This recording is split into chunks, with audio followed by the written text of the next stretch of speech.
ఇటీవల ప్రపంచవ్యాప్తంగా యాంటీబయాటిక్స్ వాడ్డం విపరీతంగా పెరిగింది.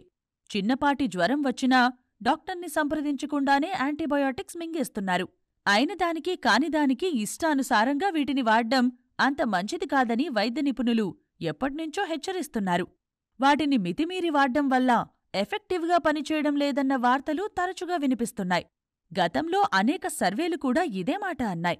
తాజాగా ప్రపంచ ఆరోగ్య సంస్థ WHO కూడా దీనిపై తీవ్ర హెచ్చరికలు చేసింది.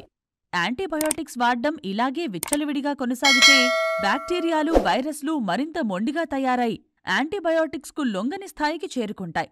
ఇదే జరిగితే ప్రపంచ జనాభా అంతా ప్రమాదంలో పడుతుంది. ప్రస్తుత ప్రపంచం ఇప్పుడు ఆ దిశగా పయనిస్తోందని WHO లేటెస్ట్ రిపోర్ట్ అంటోంది. బ్యాక్టీరియా, వాటి ప్రవర్తనల గురించి 27 దేశాల్లో ఉన్న సమాచారాన్ని క్రోడీకరించి global antimicrobial resistance and use surveillance system GLASS పేరిట WHO ఈ నివేదికను తయారు చేసింది. నమస్తే. మా ఇంటి పక్కన ఉన్న రాజేష్కి జలుబు చేసింది. జలుబు కోసం దగ్గర ఒక వారం 10 రోజుల నుంచి మందులు వాడుతున్నాడు. జలుబు తగ్గకపోక అది ముదిరింది. అతను బంధువులు అతను తీసుకువెళ్ళి ఆసుపత్రిలో జాయిన్ చేశారు. ఆసుపత్రిలో డాక్టర్లు నానా రకాల చికిత్సలు, ఎన్నో రకాల పరీక్షలు చేసిన తర్వాత తేల్చింది ఏమిటంటే అతనికి ఆ జలుబు అనేది ముదిరిపోయి బాగా తీవ్రమైన వ్యాధిగా రూపాంతరం చెందింది. ఇందుకు కారణాలు ఏమిటని డాక్టర్లు రీసెర్చ్ చేయగా ఇతను సొంత వైద్యం చేసుకున్నాడు. యాంటీబయాటిక్స్ అంటూ తనకి తోచిన మందులను డాక్టర్ల సలహా లేకుండా ఇష్టం వచ్చినట్టు వాడటం వల్ల అతనికి సోకిన వైరస్ అనేది ముదిరిపోయి మందులకు లొంగని స్థాయికి అభివృద్ధి చెందింది. సో ఒక రాజేష్ లేకపోతే రాజేశ్వరి ఇదే కాదు, ఈ దేశంలో చాలా మందిది ఇదే పరిస్థితి. డాక్టర్ల ప్రమేయం లేకుండా ఎడాపెడా సొంత వైద్యులు చేసేసుకోవటం వల్ల వైరస్ ముదిరి యాంటీబయాటిక్స్కి లొంగని రెసిస్టెన్స్ పవర్ను సంతరించుకుంటూ ఉంటుంది. దేశంలో అందరిది ఇదే పరిస్థితి. అసలు ఎందుకు ఇలాంటి పరిస్థితి దాపురించింది? అసలు AMR అంటే ఏంటి? ఇలాంటి అంశాల గురించి మనతో కూలంకషంగా మాట్లాడేందుకు ప్రముఖ మైక్రోబయాలజిస్టు, డయాబెటాలజిస్టు డాక్టర్ శ్రీవల్లి భాగవతుల గారు మనతో ఉన్నారు. డాక్టర్ శ్రీవల్లి భాగవతుల గారు ప్రపంచ ఆరోగ్య సంస్థకు కూడా కన్సల్టెంట్గా పనిచేస్తున్నారు. డాక్టర్ గారు ఇక్కడ మనతో ఉన్నారు. డాక్టర్ గారిని అడిగి మరిన్ని వివరాలు తెలుసుకుందాం. నమస్తే డాక్టర్ గారు. నమస్తే అండి. ఓకే, చెప్పండి అసలు ఏంటి AMR, ఎందుకు ఇలాంటి పరిస్థితి దాపురించింది? ముందు మనం AMR అంటే ఏంటో తెలుసుకుందాం అండి. AMR అంటే యాంటీ మైక్రోబియల్ రెసిస్టెన్స్. ఇది మనకి బ్యాక్టీరియా కానీ, ఫంగస్ కానీ, లేకపోతే పారాసైట్స్ కానీ మందులకి, దానికి సంబంధించిన మందులకి లొంగకుండా ఉండేదాన్ని యాంటీమైక్రోబియల్ రెసిస్టెన్స్ అంటారు. ఇది ప్రపంచవ్యాప్తంగా పెద్ద మహమ్మారిగా తయారైంది ఆరోగ్య రంగంలో. ప్రపంచ ఆరోగ్య సంస్థ ఏమని చెప్పిందంటే ఆరోగ్య రంగంలో ఇది టాప్ 10 అంటే మొదటి 10 హెల్త్ థ్రెట్స్లో ఒకటి అని ఇది 2019 నుంచే పేర్కొంది. సో ఇది AMR అంటే. మీరు ఇప్పుడు చెప్పిన సినారియో మన చాలామందికి ఎదుర్కొంటూనే ఉంటారు. ప్రిస్క్రిప్షన్ లేకుండా మందులు తీసుకొని సొంత వైద్యం చేసుకొని యాంటీబయాటిక్స్, లేకపోతే ఇంతకు ముందర ప్రిస్క్రిప్షన్స్, పాత ప్రిస్క్రిప్షన్స్ నుంచి వెళ్ళి తెచ్చుకొని, కొంతమంది ఏం చేస్తూ ఉంటారంటే బంధువర్గాలు లేకపోతే స్నేహితులు ప్రిస్క్రిప్షన్స్ కూడా వాళ్ళు తీసుకొని మందులు వాడుకొని వాళ్ళు ప్రమాదంలో పడేసుకుంటూ ఉంటారు. మన ప్రభుత్వాల గైడ్లైన్స్ ఏమని చెప్తున్నాయి AMR మీద? గైడ్లైన్స్ అనేవి ఉన్నాయండి. 2014లో మనకి గ్లోబల్ యాక్షన్ ప్లాన్ అనేది వచ్చింది అగెయిన్స్ట్ యాంటీమైక్రోబియల్ రెసిస్టెన్స్. అవి ఎన్నో గైడ్లైన్స్ ఇచ్చింది. సర్వేలెన్స్ చేయాలని, అవగాహన పెంచాలని, మనకి ఎక్కువ యాంటీబయాటిక్స్ అనేవి ప్రొడ్యూస్ చేయాలని, ఇట్లా ఇన్ఫెక్షన్ కంట్రోల్ అంటే మనకి వ్యాధులు రాకుండా ఎట్లాగా పరిశుభ్రతని ఎట్లా పాటించాలి హాస్పిటల్స్లో కానీ, కమ్యూనిటీలో కానీ, ఇట్లా పలు రకాల గైడ్లైన్స్ అనేవి వచ్చాయి. దీన్ని ఆసరాగా చేసుకొని మన భారతదేశం కూడా 2019లో నేషనల్ యాక్షన్ ప్లాన్ అనేది ఒకటి మనకి వచ్చింది బయటికి. అది అట్లాగే మనం ఇంప్లిమెంటేషన్ కూడా మొదలుపెట్టాము. మన ఆంధ్రప్రదేశ్ కూడా 4వ స్టేట్ ఆఫ్టర్ ఢిల్లీ తర్వాత, ఢిల్లీ, కేరళ, మధ్యప్రదేశ్ వీటి తర్వాత మనం కూడా 2022లో స్టేట్ యాక్షన్ ప్లాన్ అనేది మనం కూడా తీసుకొచ్చి దాని ఇంప్లిమెంటేషన్ కూడా స్టార్ట్ అయింది. అంటే ఎన్నో రకాల టీచింగ్ ట్రైనింగ్ ప్రోగ్రామ్స్ జరుగుతున్నాయి ఈ విధంగా ముందుకెళ్ళడానికి. అలాగే సర్వేలెన్స్ యాక్టివిటీ జరుగుతుంది. ఈ ఏఎంఆర్ అనే సమస్య కేవలం మనుషులు అంటే మనం మానవులు మాత్రమే ఎక్స్ట్రాగా యాంటీబయాటిక్స్ వాడితే వచ్చిన సమస్య కాదు. దీనికి ఎన్నో కోణాలు ఉన్నాయి. మన పశువులకి అట్లాగే పౌల్ట్రీలో యాంటీబయాటిక్స్ వాడుతున్నారు, ఫిషరీస్లో యాంటీబయాటిక్స్ వాడుతున్నారు. సో వీటి కారణాల వల్ల కూడా వేరే రకాల ఇండైరెక్ట్ కారణాల వల్ల కరెక్ట్. సో దీనివల్ల కూడా మనకి యాంటీమైక్రోబియల్ రెసిస్టెన్స్ అన్నది అది పెనుభూతంలాగా అన్ని రకాలుగా మనని చుట్టుముడుతుంది. అంటే మనం ఒక మీట్ తీసుకున్నాం అనుకోండి, అది సరిగ్గా హ్యాండిల్ చేయకుండా దాన్ని మనం ఇంట్లో తెచ్చుకొని వాడితే దానివల్ల కూడా మనకి యాంటీబయాటిక్ రెసిస్టెంట్ జీన్స్ ఉన్న బ్యాక్టీరియా మనలో చేరే ప్రమాదం ఉంది. అది మనకి ఎప్పుడైతే ఇమ్యూనిటీ తగ్గుతుందో లేకపోతే వేరే వైరస్లు అటాక్ చేసినప్పుడు ఈ బ్యాక్టీరియా కూడా అటాక్ చేసి మనని ఇంకా సివియర్ ఇల్నెస్ అనేది దారి తీయడానికి అవకాశం ఉంటుంది దీనివల్ల. ఓకే మేడం, ఏఎంఆర్ అనే టెర్మ్నే వినని వాళ్ళు చాలా మంది ఉన్నారు. ఈవెన్ వెల్ ఎడ్యుకేట్స్లో కూడా ఏఎంఆర్ అంటే ఏమిటి అని చెప్పేసి నేను చూసి రీసెర్చ్ చేసి తెలుసుకోవాల్సిన పరిస్థితి. సో విదేశాలతో పోలిస్తే మన ఇండియాలో కానివ్వండి లేకపోతే మన ఇండియాతో పోలిస్తే ఇతర దేశాలతో కానివ్వండి ఈ ఏఎంఆర్ అవేర్నెస్ అనేది ఎలా ఉంది? ఏఎంఆర్ అవేర్నెస్ అనేది ఇతర దేశాల్లో ఎక్కువగా ఉందండి. కానీ ఇప్పుడు కూడా అంటే మన రాష్ట్రంలోనే మనం తీసుకుంటే 2022లో global workshop against antimicrobial resistance అనేది జరగడం స్టేట్ గవర్నమెంటే ఆర్గనైజ్ చేసింది. అలాగే వేరే ఆర్గనైజేషన్స్ కూడా స్టేట్ గవర్నమెంట్కి సపోర్ట్ ఇచ్చి అవి జరిపాయి. దాని తర్వాత పబ్లిక్లో కూడా చాలా అవేర్నెస్ వచ్చింది దీని తర్వాత, ఎందుకంటే news paper coverage, TV coverage ఇట్లా జరిగింది. సో మధ్యలో మనకి ప్రోగ్రామ్స్ ఇట్లాగా నేషనల్ ప్రోగ్రామ్స్ కానీ స్టేట్ లెవెల్ కానీ ఇంటర్నేషనల్ ప్రోగ్రామ్స్ కానీ జరుగుతూ అవి ప్రజల మధ్యలో ఈ మీడియా ద్వారా తీసుకెళ్తూ ఉంటే దానివల్ల మనకి అవగాహన అనేది జనాల మధ్యలో అవగాహన ఎక్కువ పెరుగుతూ ఉంటుంది. ఏఎంఆర్ అవేర్నెస్ వీక్ అనేది ప్రపంచ ఆరోగ్య సంస్థ కొన్ని సంవత్సరాలుగా పాటిస్తుంది. సో ఏఎంఆర్ అవేర్నెస్ వీక్లో 18th నవంబర్ నుంచి 24th నవంబర్ వరకు గో బ్లూ అనే క్యాంపెయిన్ నిర్వహిస్తున్నారు.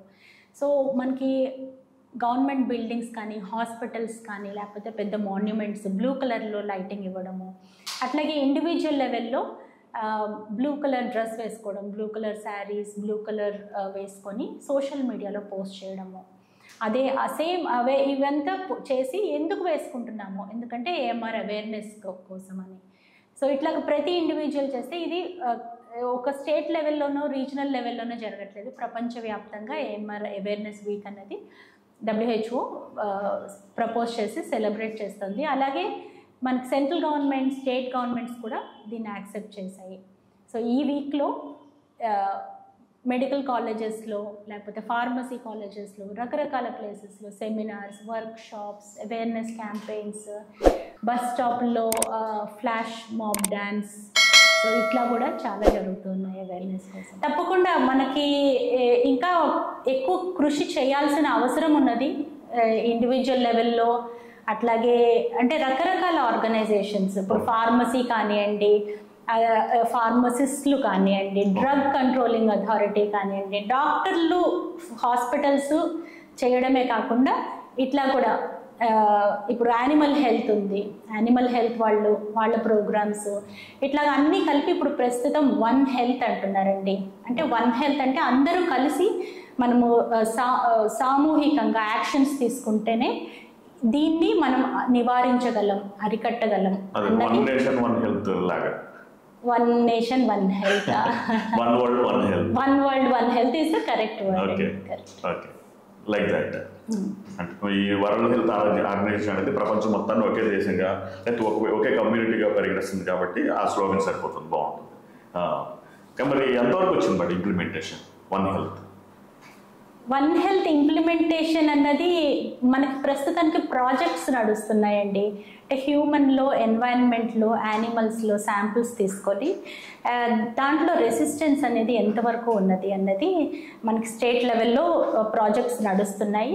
అవన్నీ ఏంటంటే డేటా మనకి బయటకు రావడానికి కొంచెం టైం పడుతుంది. ప్రతి స్టేట్లో డేటా అనేది రావడానికి బయటపడుతుంది, కొంచెం టైం పడుతుంది. కానీ మన స్టేట్లో ఈ యాక్టివిటీ అయితే జరుగుతుంది. దానికి కావాల్సిన ఫండింగ్ కానీ శాంపిల్స్ కానీ అవన్నీ కలెక్షన్ అనేది స్టార్ట్ అయింది. వన్ హెల్త్ ఆధారితంగా ఇంతకు ముందర కూడా మనకి ఇండో డచ్ పైలట్ ప్రాజెక్ట్ జరిగిందండి, కృష్ణా జిల్లాలోనే జరిగింది. అది ఇండియాను డచ్ గవర్నమెంట్ మధ్యలో ఉన్న కొలాబరేషన్తో ఈ ప్రాజెక్ట్ ముందుకెళ్ళింది. అట్లాగే ఇప్పుడు NCDC, national centre for disease control, so ఆధ్వర్యంలో మనకి కొన్ని ప్రాజెక్ట్స్ ముందుకు వెళ్తున్నాయి అధ్యయనం చేయడానికి. మేడం, ఇప్పుడు సాధారణ పౌరులలో నాకు డౌట్ ఏమిటంటే, కొంచెం అవేర్నెస్ ఉన్న వాళ్ళు ఎలాగో యాంటీబయాటిక్స్ విషయంలో కొంచెం కంట్రోల్లో ఉంటారు. డాక్టర్ గారు సలహా లేకుండా వాళ్ళు యాంటీబయాటిక్స్ వాడరు. ఒకవేళ డాక్టర్ గారు సలహా ఇచ్చిన తర్వాత ఎన్ని రోజులు వాడాలో అన్ని రోజులు వాడతారు, కంప్లీట్ చేస్తారు. సో కానీ వాళ్ళ ప్రమేయం ఎక్కడ ఇందాక మీరు చెప్పినట్లు వాళ్ళ ప్రమేయం లేకుండా పాల ద్వారానో, మాంసం ద్వారానో, లేకపోతే బియ్యం ద్వారానో కూడా ఇలాంటివి వచ్చేస్తాం, శరీరంలోకి వచ్చేస్తూ ఉంటాయి. సో వీటిని టెస్టింగ్ చేయడానికి మన దగ్గర ఏమన్నా ఉందా మేడం? ఎంత పర్సంటేజ్ ఉంది, ప్రజల ఆరోగ్యానికి ఎలా దెబ్బతీస్తాయి, ఇలాంటి వాటి మీద ప్రభుత్వాలు ఏమన్నా చర్యలు తీసుకుంటున్నాయా? మీరు ఏమైనా సిఫార్సు చేశారా? ప్రభుత్వం చర్యలు తీసుకోవాలంటే ప్రభుత్వానికి డేటా కావాలండి. సో ఆ డేటా కోసమే ఇందాక నేను చెప్పిన ప్రాజెక్ట్ అనేది వన్ హెల్త్ ప్రాజెక్ట్ నడుస్తుంది. సో ఏదైనా కూడా మనము ఇట్లా ఉంది అని మనం జస్ట్ నంబర్స్ గాల్లో నుంచి పుల్ చేయం కదా, మనకి ఎగ్జాక్ట్ నంబర్స్ అనేవి కావాలి. సో దానికి నమూనాగా కొంతవరకు ప్రాజెక్ట్ ఒక ఏరియా ఐడెంటిఫై చేస్తాము. దాంట్లో ఈ శాంపిల్స్ ఒక 100 శాంపిల్స్ 200 శాంపిల్స్ టెస్ట్ చేసి ఒకసారి ఆ ప్రాజెక్ట్ రిపోర్ట్ బయటకు వచ్చిన తర్వాత దాని తర్వాత గవర్నమెంట్ యాక్షన్స్ అనేవి నెక్స్ట్ స్టెప్ అంటే. Okay madam, okay. ఏఎంఆర్ సంబంధించి ఈ డాక్టర్లకు కానివ్వండి లేకపోతే స్టాఫ్కి కానివ్వండి, ఏఎంఆర్ వల్ల ఏమైనా సమస్యలు అంటే చికిత్సలో ఎటువంటి ప్రతిబంధకాలు ఏమైనా ఏర్పడుతున్నాయి అంటారా? ప్రతిబంధకాలు ఏర్పడుతున్నారండి. ఏఎంఆర్ మహమ్మారి ఫిక్స్ చేశారు WHO, పాండమిక్ అన్నారు. కరోనా లాంటిది, కానీ కరోనాకి ఏంటంటే మనకు కనిపించింది కరోనా, దీన్ని సైలెంట్ పాండమిక్ లేకపోతే ఫేస్లెస్ పాండమిక్ అంటున్నారు. ఎందుకంటే మనకి ఎగ్జాక్ట్ నెంబర్స్ తెలియదు. 2019లో ల్యాన్సెట్ స్టడీ అన్నది ఒకటి బయట పెట్టారు. వాళ్ళు గ్లోబల్గా మొత్తం ప్రపంచవ్యాప్తంగా ఏఎంఆర్ వల్ల డైరెక్ట్గా మరణాలు ఎన్ని జరిగాయి అంటే 12 లక్షల పైన మరణాలు, 13 లక్షల దాకా మరణాలు జరిగాయి డైరెక్ట్ కాజ్గా. ఇండైరెక్ట్ కాజ్ వల్ల ఏఎంఆర్ ఇండైరెక్ట్ కాజ్గా 50 లక్షల దాకా మరణాలు జరిగాయి అని ఇప్పుడు రీసెంట్గా రిలీజ్ అయిన WHO రిపోర్ట్, అక్టోబర్లో రిలీజ్ అయిన రిపోర్ట్ ప్రకారం ఇట్లాగే మనం నియంత్రించకుండా వదిలేస్తే, ఎందుకంటే ప్రతి సంవత్సరం మనకి రెసిస్టెన్స్ రేట్ అన్నది 5% నుంచి 15% వరకు పెరుగుతూ పోతుంది. అదే సింపుల్ యూరిన్ ఇన్ఫెక్షన్ లాంటివి తీసుకుంటే 30% పెరుగుతుంది ఆ బ్యాక్టీరియాలో రెసిస్టెన్స్ అనేది. అంటే ట్రీట్మెంట్ కష్టం అవుతుంది. ఇలాగే వదిలేస్తే 2050 నాటికి 1 కోటి మరణాలు జరుగుతాయని. ఆల్రెడీ 2019 డేటాకే HIV, మలేరియా, ట్యూబర్కులోసిస్ కలిపితే మరణాల సంఖ్య కన్నా కూడా యాంటీమైక్రోబియల్ రెసిస్టెన్స్ వల్ల వచ్చే మరణాల సంఖ్య చాలా ఎక్కువ. ఇవన్నీ చూస్తే అంటే కొంచెం భయం వేస్తుంది, కానీ భయంతో మార్పులు తీసుకురాలేదు సమాజంలో. సో మీరు అడిగిన ప్రశ్నకు వస్తే హాస్పిటల్స్లో ఎట్లా ఇబ్బంది పడుతున్నారు డాక్టర్లు, ట్రీట్మెంట్కి లొంగకపోవడము, డాక్టర్లు ఇబ్బంది పడుతున్నారు, అలాగే పేషెంట్స్ కూడా ఇబ్బంది పడుతున్నారు. లాంగ్ స్టేస్ అంటే ఎక్కువ కాలం హాస్పిటల్లో ఉండాల్సి రావడం, ఎక్కువ ఎక్స్పెన్సివ్ యాంటీబయాటిక్స్, కామన్ యాంటీబయాటిక్స్కి లొంగకుండా ఇంకా పైన సెకండ్ లెవెల్, థర్డ్ లెవెల్కి వెళ్తే. సో నాకు తెలిసి ఇది ఒక విధంగా చెప్పాలంటే HIV అనగానే ఒక రోగం అని తెలుసు, లేకపోతే కిడ్నీ వైఫల్యం అనేది ఒక రోగం తెలుసు. ఈ ఏఎంఆర్ అనేది చాప కింద నీళ్ళగా వీటన్నిటికీ కారణం అవుతూ ఉంటారు. సో సామాన్య ప్రజలకి ఏఎంఆర్ వల్ల మందులకు లొంగని పరిస్థితి వాళ్ళకి వచ్చిందన్న సంగతి కన్వే చేసే అవకాశం అనేది డాక్టర్లు చేస్తూ ఉంటారు, మేబీ చేయొచ్చు. కానీ దాన్ని అర్థం చేసుకునే మెచ్యూరిటీ లెవెల్స్ సామాన్యులు ఉన్నాయా?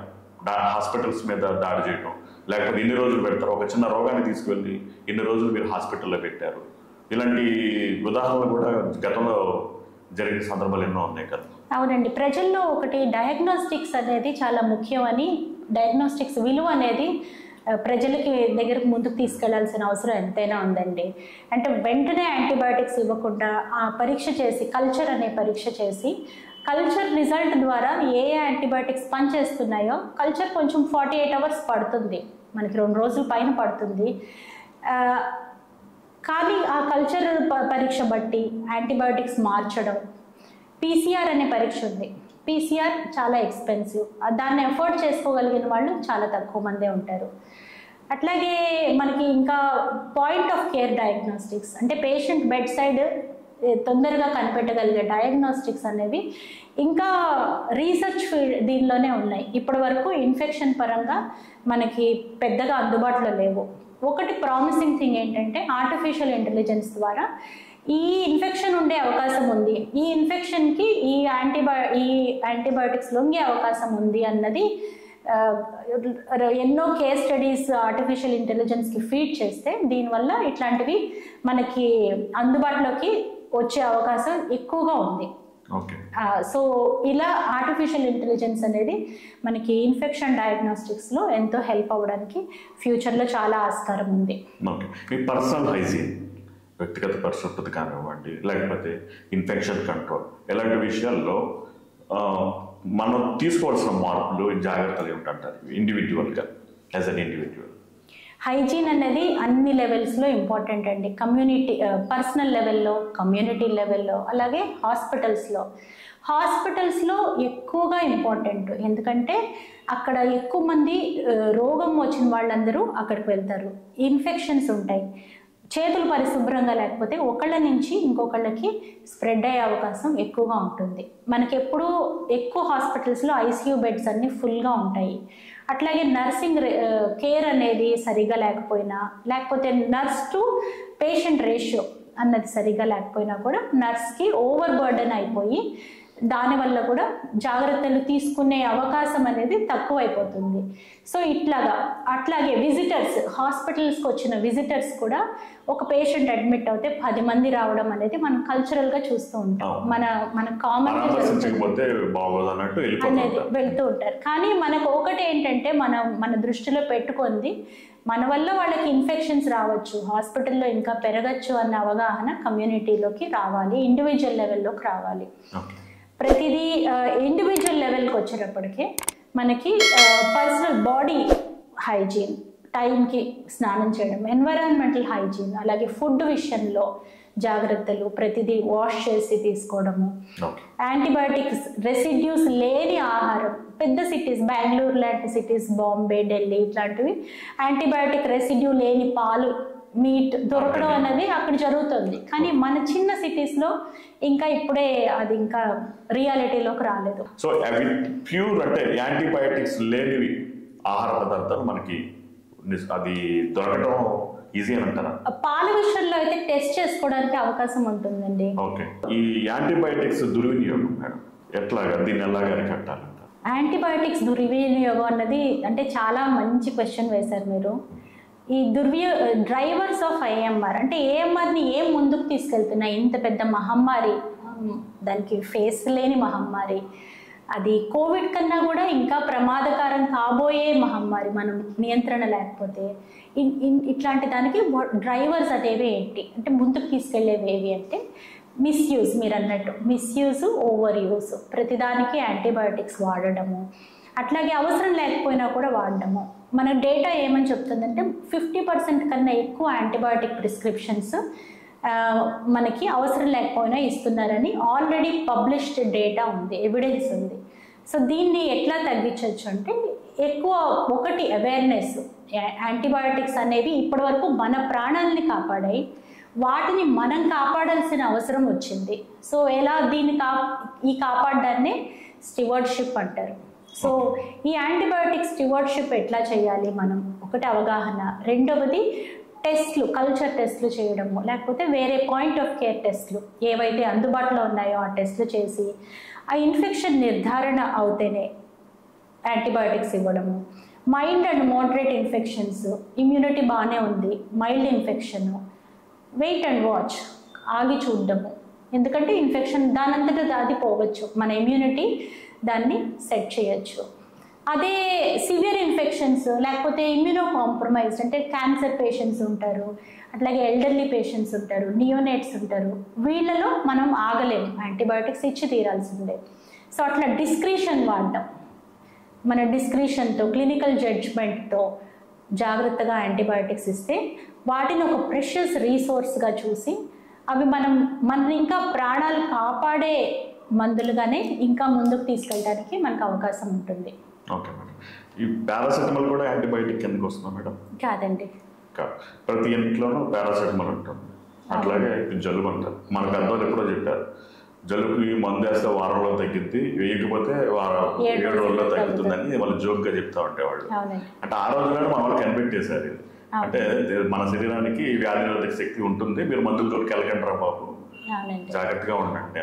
ఒక రకంగా మనం ఇట్లా ఏన్షియంట్ విజ్డమ్ కూడా వదిలేస్తున్నాము. మన పెద్దవాళ్ళు చెప్పిన వాళ్ళు అనుభవంతో మనకు చెప్పిన విషయాల్ని మనం ఈ మోడర్నిటీ అనే ముసుగులో వదిలేస్తున్నాము. దీనివల్ల మనకే ఎక్కువ ప్రమాదం అవుతుంది. అంటే చిన్న వాటికి కూడా మెడికేట్ చేసుకోవడం, ఆలోచనలు అంటే ఆ టైప్ ఆఫ్ దృక్పథం, ఆలోచన కన్నా యాటిట్యూడ్, ఈ రకమైన యాటిట్యూడ్ అన్నది పర్సనల్గా మంచిది కాదు, అలాగే సమాజానికి కూడా మంచిది కాదు. ఓకే. ఇప్పుడు స్మాల్ ఒళ్ళు వేడి చేసింది, లేకపోతే ఒళ్ళు నొప్పులు కనిపించింది, ఇంటి గడప దాకా బయటకు వెళ్తే డబ్బులు రాని పరిస్థితి, జాబులు చేయాల్సిందే. సో ఇలాంటి సిచ్యువేషన్లో ఏం చేస్తున్నారంటే ప్రతి ఒక్కరు ఇంట్లో పెట్టేసుకుంటున్నారు. ఒళ్ళు నొప్పులు వస్తే, చిన్నపాటి తలనొప్పి వస్తే ఒళ్ళు నొప్పులు పెట్టేసుకుంటున్నారు, లేకపోతే ఒళ్ళు వెచ్చగా ఉందనగానే ఇలాంటివి పెట్టేసుకుంటున్నారు. సో ఇది కూడా ఏఎంఆర్ పెరగడానికి కారణం ఉంటాయి కదా. యాంటీబయాటిక్స్ కూడా అండి, అంటే ఒకసారి అసలు యాంటీబయాటిక్స్ వాడకూడదు, జాగ్రత్తగా వాడాలి అని ఇప్పటి వరకు మాట్లాడుకున్నాము. కానీ యాంటీబయాటిక్స్ ఒకసారి కోర్స్ అనేది మొదలు పెట్టిన తర్వాత ఆ 5 డే కోర్స్ కానీ 3 డే కోర్స్ కానీ 7 డే కోర్స్ కానీ కంప్లీట్ చేయడం అనేది ముఖ్యం. ఒకసారి ఈ బ్యాక్టీరియా ఎక్స్పోజ్ అవుతే యాంటీబయాటిక్స్కి సడన్గా ఆపంగానే అవి రెసిస్టెంట్ అయ్యే ప్రమాదం ఉంది. అంటే ఇంతకు ముందర సెన్సిటివ్ బ్యాక్టీరియా కూడా, ఇంతకు ముందర లొంగే బ్యాక్టీరియా కూడా లొంగకుండా అవి ముదిరిపోయి దానికి ఈ పర్టికులర్ యాంటీబయాటిక్కి రెసిస్టెన్స్ అయిపోయే ప్రమాదం ఉంది. దీనివల్ల ఏంటంటే సెకండ్ టైం మళ్ళా వచ్చినప్పుడు జలుబు అదే సేమ్ యాంటీబయాటిక్ వేసుకుంటే ఇంతకు ముందర పనిచేసేది కూడా లొంగకుండా ఉంటుంది. మన వాళ్ళు ఉన్న సమస్య అదే, తగ్గే కొంచెం 2-3 రోజులు టాబ్లెట్లు వేయగానే నెమ్మదించగానే లక్షణాలు తగ్గిపోయింది కదా మిగిలిన టాబ్లెట్లు ఆపేస్తారు.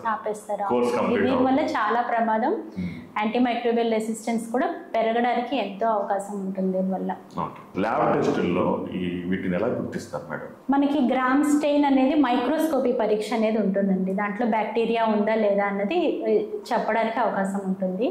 ఆ తర్వాత కల్చర్ పరీక్ష అనేది ఉంటుందండి. బ్యాక్టీరియాకైతే కల్చర్ చేయొచ్చు. ఇంకా మనకు తొందరగా రిజల్ట్ రావాలంటే PCR పరీక్ష అనేది కూడా ఉందండి. ఇప్పుడు టీబీ లాంటి దానికైతే CBNAT అని గవర్నమెంటే రన్ చేస్తుంది. మనకి CBNAT అవైలబుల్గా ఉంది, త్రూ అవుట్ దేశం మొత్తం అవైలబుల్గా ఉంది. సో టర్న్ అరౌండ్ టైం అంటారు, అంటే ఒక పరీక్ష, ఒక శాంపుల్ పంపించిన దగ్గర నుంచి మళ్ళీ రిజల్ట్ వచ్చేదాకా. కల్చర్కి అయితే ప్రస్తుతానికి మనకు ఉన్న మెథడాలజీలో కొంచెం టర్న్ అరౌండ్ టైం ఇస్ 3వ రోజుకి కల్చర్ పరీక్ష వస్తుంది. బాగా సీరియస్గా సిక్గా ఉంటే పేషెంట్కి అది కొంచెం మనకి కష్టం అవుతుంది, అంతకాలం వెయిట్ చేయడమా. ఇప్పుడు వెయిట్ చేయలేని పరిస్థితి కూడా వస్తుంది. అప్పుడు యాంటీబయాటిక్స్ ఇంకా పెంచాల్సి వస్తుంది, నెక్స్ట్ లెవెల్కి వెళ్ళాల్సి వస్తూ ఉంటుంది. ఎందుకంటే ప్రాణాన్ని కాపాడడం అనేది ముఖ్యమైపోతుంది. మైల్డ్ మోడరేట్ ఇన్ఫెక్షన్స్లో మటుకు ఈ కల్చర్ పరీక్ష మనకి ఉపయోగపడుతుంది. ఇట్లాగే డయాగ్నోస్టిక్స్, ఇప్పుడు వైరస్కి వేరే వైరస్లు చాలా ఉంటాయి, అన్నీ పరీక్ష చేయలేము, కొన్నిటినే పరీక్ష చేయగలం. దీనికి ముఖ్యంగా PCR ఉంటుందండి. PCR అనే పరీక్ష బ్యాక్టీరియా కూడా కనిపెడుతుంది, కాకపోతే ఇవి ఎన్నో రెట్లు మనకి ఎక్స్పెన్సివ్గా ఉంటాయి. సో ఇంత ఎక్స్పెన్స్ భరించడము అన్నది సామాన్యులకి, పేద మధ్యతరగతి వర్గాలకి కష్టం అవుతుంది. ఫుడ్ బయాలజీ, మైక్రోబయాలజీ ఈ రెండింటికి ఏంటి మేడం? క్లినికల్ మైక్రోబయాలజీ అంటే క్లినికల్ శాంపిల్స్ని టెస్ట్ చేయడం అండి. తర్వాత ఆల్మోస్ట్ అందరు క్లినికల్ మైక్రోబయాలజిస్టులు అందరూ బ్యాక్గ్రౌండ్ MBBS నాలెడ్జ్ ఉంటుంది. సో వాళ్ళకి పేషెంట్ కేవలం రిపోర్ట్ ఇవ్వడమే కాకుండా ఈ రిపోర్ట్కి మీనింగ్ ఏంటి అని చెప్పగలగడం, మైక్రోబయాలజీకి వచ్చేటప్పటికే కొన్ని ఏరియాస్లో స్ఫుటం లాంటిది, కళ్ళె లాంటిది, యూరిన్, ఒక్కొక్కసారి వేల కొలది లక్షల కొలది బ్యాక్టీరియా ఉన్నా దాని సిగ్నిఫికెన్స్ ఉండకపోవచ్చు. కొన్ని చోట్ల 10 బ్యాక్టీరియా ఉన్న స్టెరైల్ సైట్స్లో నుంచి దానికి ఎంతో సిగ్నిఫికెన్స్ ఉండొచ్చు. సో ఇవన్నీ ఏంటంటే శాంపుల్ ఎలా కలెక్ట్ చేశారు, పేషెంట్ ఎంత సిక్గా ఉన్నారు, ఆల్రెడీ యాంటీబయాటిక్ ఎక్స్పోజర్ అయిందా వాళ్ళకి, ఈ ఫ్యాక్టర్స్ అన్నిటిని బేస్ చేసుకొని క్లినికల్ మైక్రోబయాలజిస్ట్ ఆ పర్టికులర్ దీనికి రిపోర్ట్కి వాళ్ళు సలహా ఇవ్వగలరు క్లినీషియన్స్కి. Food microbiology and environment microbiology ఇది ఏంటంటే కేవలం అంటే వీళ్ళు జనరల్ మైక్రోబయాలజీ చదువుకున్న వాళ్ళు బ్యాక్గ్రౌండ్ దీంట్లో BSc general microbiology and food దీంట్లో వాళ్ళు వర్క్ చేస్తారు. సో అది సపరేట్ అనమాట. ఫుడ్ పాయిజనింగ్ అయిందా లేదా ఇవి చూడటము. ఇప్పుడు ఈ యాంటీబయాటిక్స్ వల్ల మన శరీరంలో గుడ్ బ్యాక్టీరియా కూడా ఒక్కోసారి వాటికి హానికి గురయ్యే అవకాశం ఉంటుందంట. ఈ వీటి గురించి ఎట్లాంటి ఏమన్నా పరిశోధనలు ఏమైనా ఉన్నాయా మేడం? చాలా మంచి ప్రశ్న అడిగారండి. ఇప్పుడు మనము మన శరీరంలో మంచి చేసే బ్యాక్టీరియా కానీ వైరస్ కానీ పారాసైట్స్ వీటన్నిటినీ కలిపి మైక్రోబయోమ్ అంటారు.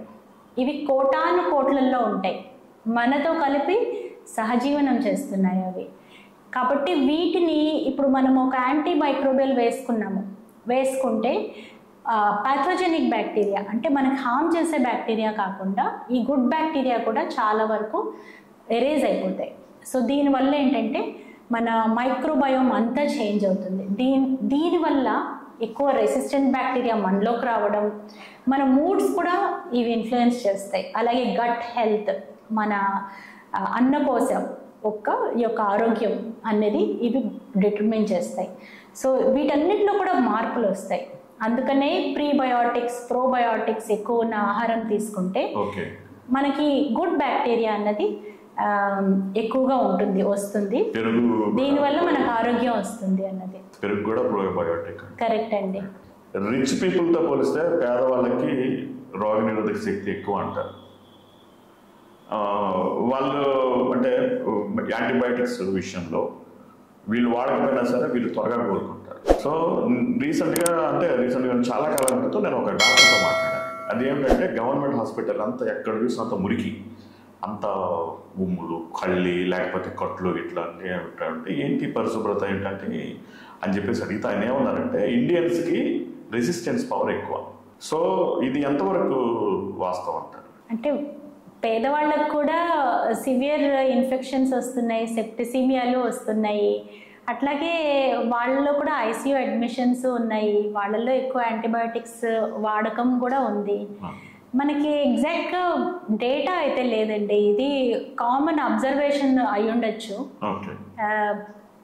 రిలేటివ్గా ఇమ్యూనిటీ ఎక్కువ ఉంటుందని. పాశ్చాత్య దేశాలతో తీసుకుంటే వాళ్ళకి ఎలర్జీస్ అనేవి చాలా ఎక్కువ, ఎలర్జిక్ ఫినామినా, అది మన దేశంలో ఎక్కువగా ఉండదు. ఈవెన్ యాంటీబయాటిక్స్ తీసుకుంటే పెనిసిలిన్ అనే బేసిక్ యాంటీబయాటిక్కి ఎలర్జీస్ అనేవి చాలా ఒక 25 to 30% దాకా జనాలకి ఎలర్జీ ఉంటుంది. అడగకుండా పెనిసిలిన్ ఎలర్జీ ఉందా అని ఇస్తే ప్రాణానికే ప్రమాదం రావచ్చు.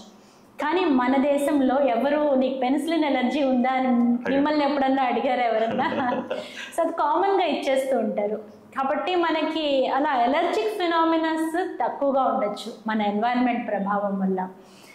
అలాగే రోగ నిరోధక శక్తి కూడా మీరు అన్నట్టుగా ఎక్కువగా ఉండొచ్చు. అంటే వాళ్ళు తినే ఆహారం రాగి సంకటి, జొన్నలు, సజ్జలు ఇట్లా తినడం వల్ల కూడా వాళ్ళ ఆహారం అలవాట్ల వల్ల కాయ కష్టం చేసుకుంటే దానివల్ల వాళ్ళ శరీరం దృఢత్వం కూడా ఉండొచ్చు. అందుకని వాళ్ళ ఇమ్యూనిటీ పవర్ ఎక్కువగా ఉండొచ్చు. యాంటీబయాటిక్స్ లేని రోజు ఊహించుకోగలమా మనం? లేదండి. ఇప్పుడు యాంటీబయాటిక్స్ లేకపోతే ఏమవుతుంది అంటారు. మన మోడర్న్ మెడిసిన్ ఎంతో లీప్స్ అండ్ బౌండ్స్ అంటారు, అంటే ఎంతో అభివృద్ధి చెందింది. ఓకే, క్యాన్సర్ చికిత్స కానీ, సర్జరీస్ కానీ, లేజర్ చికిత్స కానీ, సో ఇవన్నీ అంతరించిపోతాయి యాంటీబయాటిక్స్ లేకపోతే. ఎందుకంటే సర్జరీ చేయడానికి ముందర ఎంతో ఆలోచించాలి. ఎందుకంటే ఎంత మంచి సర్జరీ చేసినా కూడా ఇన్ఫెక్షన్ వస్తే ఆ పేషెంట్కి విలువ ఉండదు, ఆయన చేసిన పనికి కూడా విలువ ఉండదు. అలాగే క్యాన్సర్ కీమోథెరపీ మనం ఎంతోమంది క్యాన్సర్ పేషెంట్స్ని మళ్ళీ నార్మల్ పీపుల్గా బయటకు తీసుకొస్తున్నాం కీమోథెరపీ వల్ల. కానీ వాళ్ళ ఇమ్యూనిటీ ఒక ఫేజ్లో బాగా తగ్గిపోతుంది. అప్పుడు వాళ్ళని కాపాడేది యాంటీబయాటిక్స్ మాత్రమే. సో ఇట్లాగా ప్రాణాన్ని కాపాడే యాంటీబయాటిక్స్ లేని ప్రపంచం అంటే ఊహించుకోలేము. పెనిసిలిన్ అనే యాంటీబయాటిక్ మొదటగా 1928లో డిస్కవర్ అయిందండి.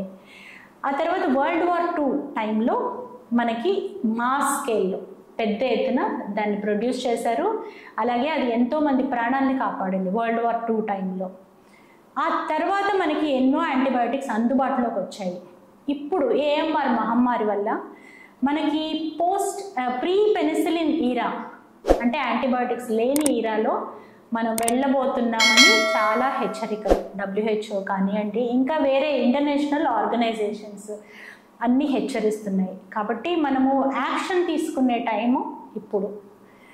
సామూహికంగా ఎవరు తీసుకోవాలి యాక్షన్? ప్రభుత్వాలు మాత్రమే తీసుకుంటే సరిపోతుందా? అందరం తీసుకోవాలి. కమ్యూనిటీస్ అవేర్నెస్తో, ఈ అవేర్నెస్ అనేది కమ్యూనిటీలో స్ప్రెడ్ అవ్వాలి. ఇండివిజువల్ లెవెల్లో జాగ్రత్తలు తీసుకోవాలి.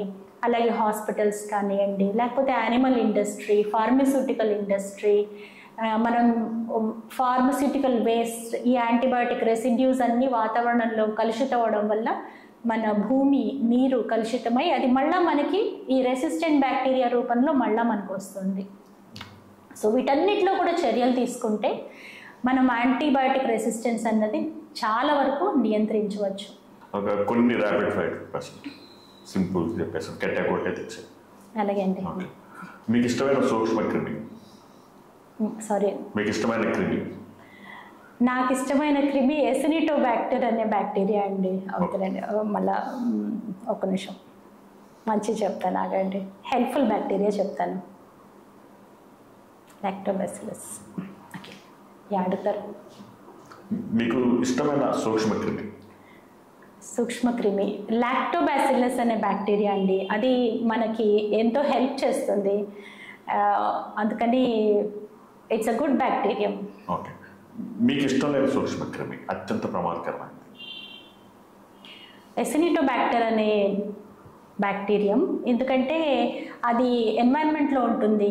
బయోఫిల్మ్ అని ఒక పల్చటి లేయర్ లాగా ఫామ్ అయ్యి ప్రతి యాంటీబయాటిక్కి రెసిస్టెంట్గా ఉంటుంది.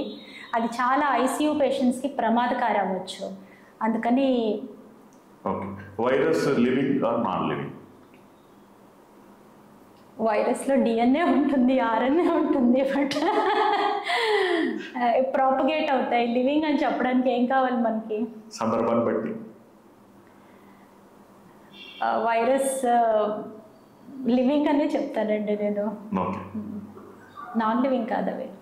దానికంటే ఏదైనా ఆధారం కావాలా అది స్ప్రెడ్ అవ్వడానికి? మనిషి ఒక అతిథేయ దేహం, గెస్ట్ బాడీ. అవునండి, అవును, ఇది కావాలి. ఇవంతా మీరు మళ్ళీ ఎడిట్ చేసుకుంటారండి. ఒక హోస్ట్ అనేది కావాలండి. హోస్ట్కి వైరస్కి మధ్యలో ఇంటరాక్షన్. హోస్ట్ సెల్నే అది హైజాక్ చేసేస్తుంది. దాంట్లో ఉన్న మెకానిజంని మొత్తం అది రెగ్యులేట్ చేస్తుంది అనమాట. అంటే ఎట్లాంటి ప్రోటీన్స్ ప్రొడ్యూస్ చేయాలి అన్నది వైరస్ డిటర్మిన్ చేస్తుంది. Without a microscope in a day సాధ్యమేనా? As a microbiologist I cannot imagine my day without a microscope. Okay, అది లేకపోతే అసలు ఒక ఆయుధం లేనట్టే. ఒక ఆయుధం లేనట్టే, కరెక్ట్. బ్యాక్టీరియా లేకపోతే భూమి ఎలా ఉండేది? వెరీ హార్డ్ టు ఇమాజిన్ అండి. మన సమతుల్యానికి బ్యాక్టీరియా ఎంతో ఉపయోగం. మనదే కాదు, ఈవెన్ సాయిల్, రైజోబియం లాంటివి రూట్స్లో ఉండి రూట్స్ని స్ట్రెంగ్థెన్ చేసి నైట్రోజన్ ఇస్తూ ఉంటాయి ప్లాంట్స్కి. సో గుడ్ బ్యాక్టీరియా అనేవి మనలోనే కాదు, ప్లాంట్స్లో ఉన్నాయి, సాయిల్లో ఉన్నాయి, యానిమల్స్లో ఉన్నాయి. కాబట్టి వరల్డ్ వితౌట్ సన్ ఎలా ఉంటుందో వరల్డ్ వితౌట్ బ్యాక్టీరియా అలా ఉంటుందన్నమాట. ఓకే, వైరస్కి బ్యాక్టీరియాకి difference? Bacteria close to human cell అండి. బ్యాక్టీరియాలో అన్ని మైటోకాండ్రియా అంతా ఉంటాయి. కానీ వైరస్లో ఏంటంటే DNA, RNA ఉంటాయి, లిమిటెడ్ స్ట్రక్చర్స్ మాత్రమే ఉంటాయి. సో అది హోస్ట్ సెల్ని హెల్ప్ తీసుకొని వాటి ప్రాపగేషన్ చేసుకుంటుంది. ఓకే, యాంటీబయాటిక్ గురించి ఒక మిత్. యాంటీబయాటిక్ రెసిస్టెన్స్ అంటే శరీరంకి రెసిస్టెన్స్ వచ్చేసింది అని అనుకుంటారు కొంతమంది, కానీ శరీరానికి రాదు, బ్యాక్టీరియాకి మాత్రమే వస్తుంది. ఈ కోవిడ్ సమయంలో మన ప్రపంచం లేకపోతే యాజ్ ఎ మైక్రోబయాలజిస్ట్గా మీరు నేర్చుకున్న పాఠం ఏంటి? కోవిడ్ సమయంలో మనము అందరం కలిసికట్టుగా దాన్ని అరికట్టడానికి ఎన్నో చర్యలు తీసుకున్నాము. షార్ట్ టైంలోనే ఫస్ట్ అందరూ అంటే సామూహికంగా అవేర్నెస్ అనేది డెవలప్ అయ్యి జాగ్రత్తలు తీసుకోవడం, ఇవన్నీ కమ్యూనిటీ పరంగా చేసాం మనం. ప్రభుత్వాలు రెస్పాండ్ అయ్యాయి, కమ్యూనిటీ రెస్పాండ్ అయింది, ఇండివిజువల్ లెవెల్లో కూడా జాగ్రత్తలు తీసుకున్నాము. ఇట్లాగే మనం ఏ మహమ్మారినైనా ఎదుర్కోగలం మనం అందరం సమిష్టిగా కృషి చేస్తే అన్నది నేను నేర్చుకున్న పెద్ద లెసన్ అండి. మైక్రోబయాలజీ అంటే సింపుల్గా చెప్పాలంటే ఆర్గానిజమ్స్ని అవి దేనికి పనిచేస్తాయి, ఏ యాంటీబయాటిక్స్కి పనిచేస్తాయి, పని చేయవు అన్నవి, అది బ్యాక్టీరియా అవ్వచ్చు లేకపోతే వైరస్లకు వచ్చేటప్పటికి ఆ వైరస్ ఉందా లేదా డిటెక్ట్ చేయడము. చివరిగా మేడం ఒక simple health tip as a microbiologist. Handle antimicrobials with care. Okay, చివరిగా ఏం చెప్పాలనుకో? యాంటీబయాటిక్ రెసిస్టెన్స్ అనేది ఒక ఓటమి కాదు, ఇది ప్రకృతి మనకి ఇచ్చే ఒక హెచ్చరిక. ఈ భూమి మీద మిలియన్స్ ఆఫ్ ఇయర్స్ కన్నా ముందరే బ్యాక్టీరియా అనేవి ఇవాల్వ్ అయ్యాయి. అవి మనకన్నా ఎన్నో సంవత్సరాల ముందరే ఉన్నాయి. కాబట్టి మనతో సహజీవనం చేస్తున్నాయి ఎన్నో కోట్ల బ్యాక్టీరియా, వైరస్లు, పారాసైట్స్ మన శరీరంలో భాగంగా, మన చర్మం మీద, మన గట్లో, ఆ తర్వాత మన ఓరల్ ఫ్లోరాగా మనతో సహజీవనం చేస్తున్నాయి. కాబట్టి వీటిని గౌరవించాలి. అలాగే ఆరోగ్యకరమైన హ్యాబిట్స్ని మనం పెంపొందించుకోవాలి. ఈ అవేర్నెస్తో ఉండాలి, హెల్త్ అవేర్నెస్. ఏవైతే మన హెల్త్కి ప్రమాదాలు, ఏఎంఆర్ లాంటి విషయాల మీద అవగాహన పెంచుకోవడము, అట్లాగే హెల్దీ హ్యాబిట్స్ ఫ్యామిలీలో పాటించడం, ఈ మనకు తెలిసిన అవగాహనని నలుగురితో పంచుకోవడం. వీటి మీద ఎప్పుడైతే డిస్కషన్స్ నడుస్తాయో, ప్రోగ్రామ్స్ నడుస్తాయో, ఇన్స్టాగ్రామ్ రీల్స్ నడుస్తాయో, ఓకే, యూట్యూబ్ షార్ట్స్ వస్తాయో, అప్పుడు అవగాహన పెరుగుతుంది. అప్పుడు దీనివల్ల మన ఆరోగ్యము బాగుంటుంది, సమాజం బాగుంటుంది, మన ముందు తరాలు కూడా బాగుంటారు. Very good, nice madam. Thank you very much. Thank you అండి.